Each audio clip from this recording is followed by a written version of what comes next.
Students, this is Pratik, your economics and business studies teacher. Today we will be starting with a very important chapter, that is financial market. B part का chapter है, काफी important है. इसमें बहुत सारे words ऐसे use होंगे जो हमारे को कंफ्यूजन क्रिएट करेंगे, क्योंकि डेली लाइफ से रिलेटेड चैप्टर नहीं है ना. हम लोगों ने बहुत सारे वर्ड्स ऐसे होंगे जो नहीं सुने होंगे. स्टार्ट करते हैं एक एग्जाम्पल के साथ. मुझे पैसे की जरूरत है. मैंने किसी अपने नॉन पर्सन को बोला कि भाई मुझे पैसा अरेंज करवा दो. उसने कहीं से मुझे 5% पे पैसा अरेंज करवा दिया, जबकि उसे खुद को 3% पे मिला था. अब वो पर्सन क्या एक्ट कर रहा है? वो एक्ट कर रहा है as an intermediate.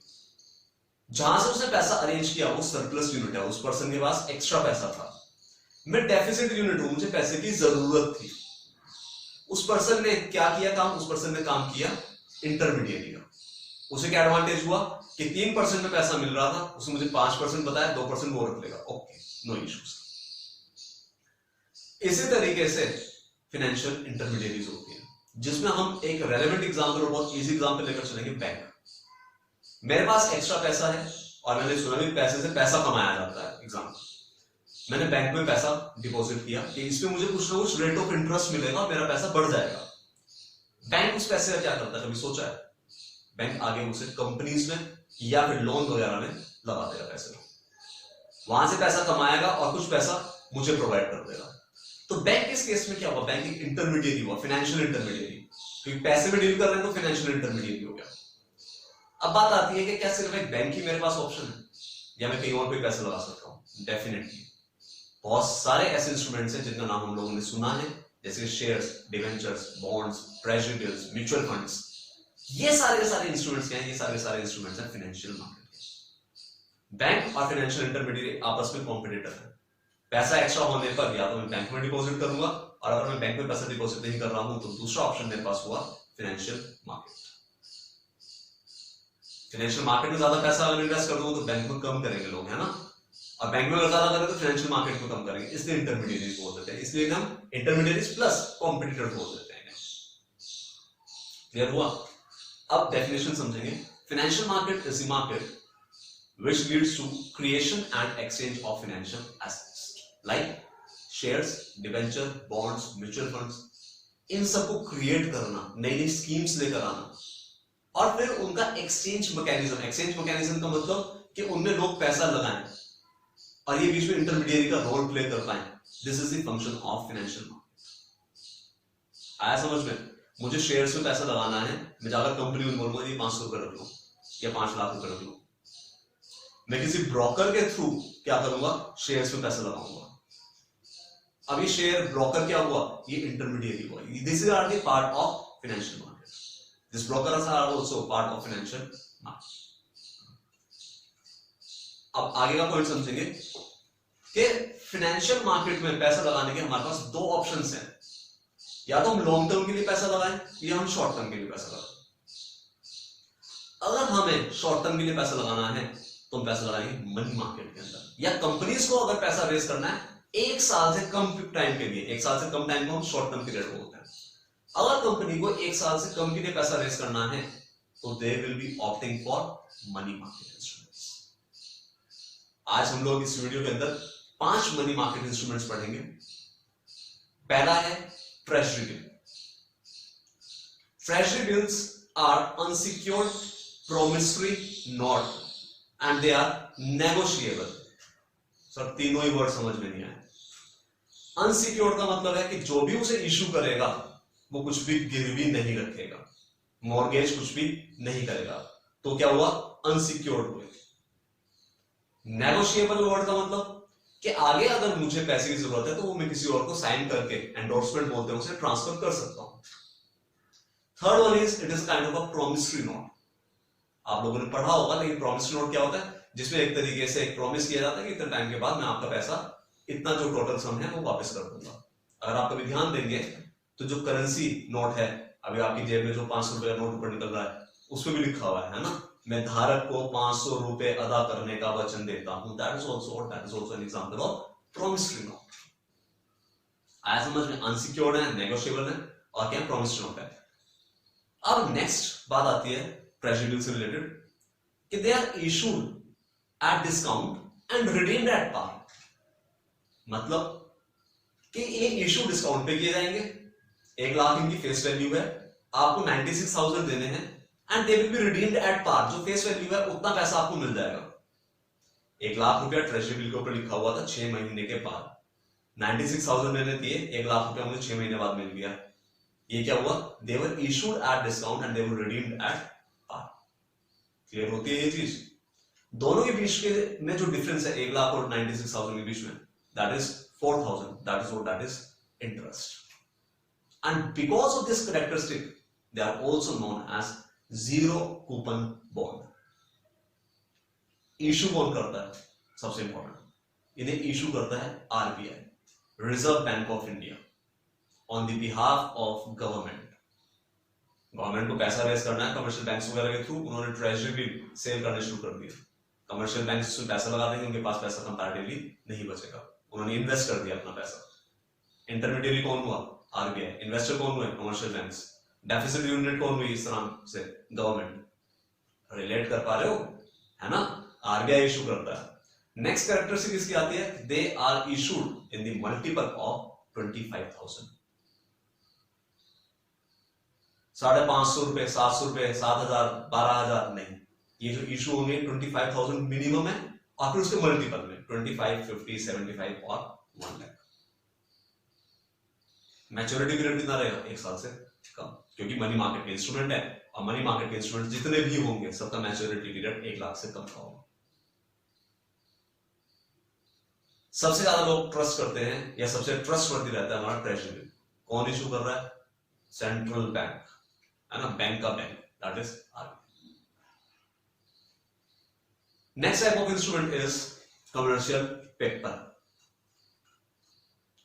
Large credit वर्दी कंपनीज यूज करती हैं अपनी फ्लोटेशन कॉस्ट को पूरा करने के लिए। सर उलझ गए। बड़ी बड़ी कंपनीज हैं, क्रेडिट वर्दी हैं, जिनका क्रेडिट रिकॉर्ड बहुत अच्छा है, पैसे लेकर भागेंगी नहीं, फ्लोटेशन कॉस्ट को पूरा करने के लिए यूज करती हैं। पता नहीं लगा सर, फ्लोटेशन कॉस्ट का मतलब समझेंगे? मुझे शेयर से या कंपनी को किसी को भी शेयर से 50 करोड़ रुपया रेज करना है, लेकिन शेयर से पैसा रेज करने में बहुत सारी फॉर्मेलिटीज पूरी करनी पड़ेगी, जैसे कि प्रोस्पेक्टस इशू करना पड़ेगा, ठीक है जी, बैंकर अपॉइंट करना पड़ेगा, ब्रोकर अपॉइंट करना पड़ेगा, अंडरराइटर के लिए जाना पड़ सकता है। अब इसमें भाई पहले मुझे 50 करोड़ की जरूरत है और आपने 50 लाख का एक खर्चा बता दिया, लेकिन अगर देखा जाए इस 50 लाख को खर्च कर दिया, मैं 50 करोड़ रेज कर सकता हूं। तो जो पैसा प्रिलिमिनरी एक्सपेंसेस को पूरा करने के लिए आता है, पैसे को रेज करने में जो खर्चा आता है, that is what that is known as flotation cost. तो बड़ी बड़ी कंपनीज क्या करती हैं? कमर्शियल पेपर सेल कर देती हैं। ये अनसिक्योर्ड होते हैं, कंपनी को कुछ मॉर्गेज नहीं करना पड़ता, और they are also issued at discount and redeemed at par. Case study के अंदर कभी बोलेंगे फ्लोटेशन कॉस्ट बड़ी बड़ी कंपनीज यूज करती हैं, तो वहां पर हम लोग आराम से रिलेट कर पाएंगे सर वो क्या है, वो था commercial paper. Third one, call money. क्या होता है? जिस मनी को कॉल करो कॉल मनी, है ना, संधि विच्छेद कर दिए। हर एक बैंक को एक रिजर्व मेंटेन करना होता है, इकोनॉमिक्स का टॉपिक है कैश रिजर्व रेशियो, CRR। जितने कमर्शियल बैंक्स हैं वो क्या करेंगे? आरबीआई के साथ एक रिजर्व मेंटेन करेंगे जिसे हम बोलते हैं कैश रिजर्व रेशियो। अगर वो मेंटेन नहीं होगा तो दे will B penalised. Reserve zone सा है ये चेंज भी होता रहता है, और टाइम बैंक के डिपॉजिट जोन से हैं वो भी कम ज्यादा होते रहते हैं।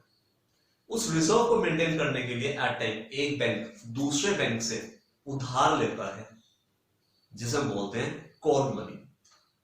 स्टेट बैंक ऑफ इंडिया ने पंजाब नेशनल बैंक से कुछ पैसा उधार लिया, that is what that is call money. Maximum कितने दिन के लिए ले सकते हैं? 1 to 15 डेज इसका टाइम ड्यूरेशन होता है, और जो इसमें इंटरेस्ट पे करेगा बैंक जिसने पैसा लिया है, उस इंटरेस्ट को हम बोलते हैं कॉल रेट। कॉल रेट बहुत ज्यादा फ्लक्चुएट करने वाला होता है, बहुत वॉलेटाइल होता है, चेंज होता रहता है बहुत जल्दी। इवन डेज के हिसाब से वेरी कर सकता है, even it can vary according to the hours. Next instrument, commercial bill. Credit sale में यूज होता है हमारा कमर्शियल बिल, पढ़ा हुआ है हमने, बिल ऑफ एक्सचेंज।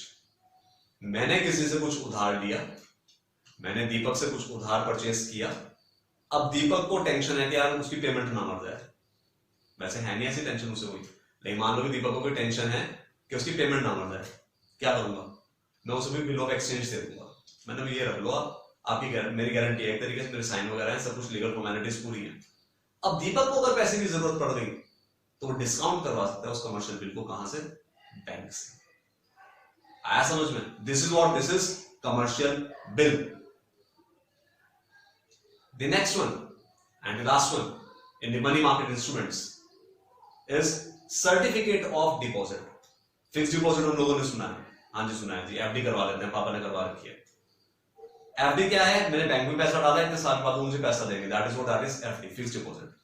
लेकिन मैं उसे आगे के पेमेंट में यूज नहीं कर सकता हूं कि मेरे पास 1 लाख रुपए की एफडी है और मैं उस 1 लाख की एफडी को किसी को बोलूंगा भैया ये रख लो और मुझे जो सा है पैसा उधार दे दो या मुझे गुड्स दे दो, नहीं, क्योंकि वो नेगोशिएबल नहीं है, वो ट्रांसफरेबल नहीं है। एफडी का पैसा हमेशा आपके ही अकाउंट में आएगा, आप किसी को दे दे वो पेपर, कोई फर्क नहीं पड़ेगा।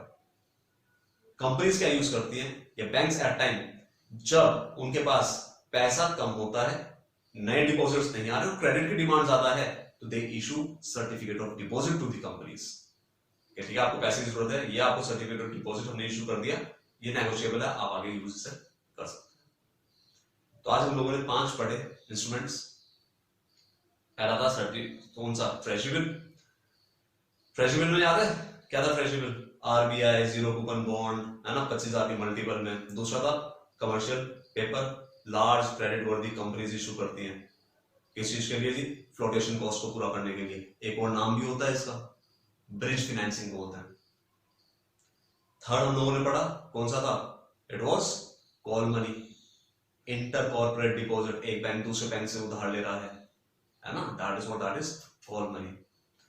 Next one was which one? Commercial bill, bill of exchange, जब ट्रेड में यूज होने लग जाता है, बैंक से डिस्काउंट करा लिया जाता है, that becomes commercial bill. And the last one was certificate of deposit. Certificate of deposit जब भी बैंक्स इशू कर रहे हैं, खाली बैंक से इशू करते हैं इसे, किन्हें? कंपनीज को, क्या वो नेगोशिएट करके अपनी जो भी क्रेडिट की नीड्स उन्हें कुछ पूरा कर पाए। अब कुछ क्वेश्चंस करते हैं जिससे कि कंफ्यूजन और क्रिएट ना हो, पहले हो गए कुछ हो जाएगा, रिवाइज कर लेंगे, रिकॉल कर लेंगे, हो जाएंगी चीजें। Money market deals in securities, short term, long term, short term, long term या mid term. Short term securities के लिए 1 साल से कम का मैच्योरिटी पीरियड होता है। This financial instrument is issued by RBI. RBI कौन सा मनी मार्केट का इंस्ट्रूमेंट इशू करता है? Answer is treasury bill. Financial instrument which is related to money market कौन सा है? इक्विटी शेयर नहीं पढ़ा हमने, डिबेंचर नहीं पढ़ा, बॉन्ड नहीं पढ़ा, फाइनेंशियल मार्केट के इंस्ट्रूमेंट है, लेकिन मनी मार्केट में नहीं पढ़े। मनी मार्केट में से एक ही पढ़ा, that is B, certificate of deposit. Financial instrument with shortest maturity period, सबसे मैच्योरिटी पीरियड कम है, इट इज कॉल मनी। आप एक दिन का नोटिस देकर भी पैसा वापस मांग सकते हैं कॉल मनी के अंदर, और मैक्सिमम टाइम वैसे 1 to 15 डेज का होता है। Commercial banks or development banks, issue this document, it is commercial bank और development banks issue this document. Commercial bank या डेवलपमेंट बैंक्स कौन सा इशू करेंगे? आरबीआई नहीं बोल रहे हैं, it will be certificate of deposit. This instrument helps to meet the interbank fund requirements in the short run. एक बैंक का दूसरे बैंक को उधार चाहिए, it will be call money. Treasury bills are basically an instrument to borrow short-term funds. हाँ जी ठीक है जी. An instrument to borrow long-term funds नहीं. Capital market का नहीं. It is an instrument to borrow short-term funds. 1 साल से कम time को हम short-term ही मानते हैं. The term of the treasury bill cannot be more than, अभी पढ़ा, 1 year से ज्यादा नहीं होगा. चलिए केस स्टडी करते हैं। Ria purchased some goods from Harsh. Ria did not have enough cash to pay for the purchases, so she handed him a financial market instrument which would mature in 1 month. Harsh, who was in urgent need of cash, got the instrument discounted from the bank. Bank से discount करवाया है, पढ़ा हुआ है हम लोगों ने bill of exchange, जिसका नाम यहाँ पर क्या है? Commercial bill. गुड, लास्ट करते हैं आज, कुछ क्वेश्चन इसके अंदर ही ऐड कर लेंगे। Name the financial instrument which may be used in the following situations. पहला है, company needs funds to meet flotation cost in order to issue equity shares in the market. Flotation cost कहाँ पढ़ा था जी? Commercial paper, याद करना। The instrument that is issued during the period of tight liquidity, पैसा नहीं है, deposit growth of bank is slow, bank के पास पैसा नहीं है, अरे डिमांड बहुत ज्यादा है, भाई सर्टिफिकेट ऑफ डिपॉजिट दे दो. Third, these are also known as zero coupon bonds and are issued by RBI on the behalf of central government. सबसे पहला जो आज पढ़ा था, treasury bills. Last one, it is issued by one bank having surplus funds to meet the funds requirement of another bank facing shortage of funds. एक bank को पैसा चाहिए दूसरे बैंक से. कौन? होप आप लोगों को समझ में आया होगा. वीडियो फिर से देखें, बार बार देखें, इसके नोट्स बनाएं, क्वेश्चंस को कोशिश करें खुद से रिलेट करने की.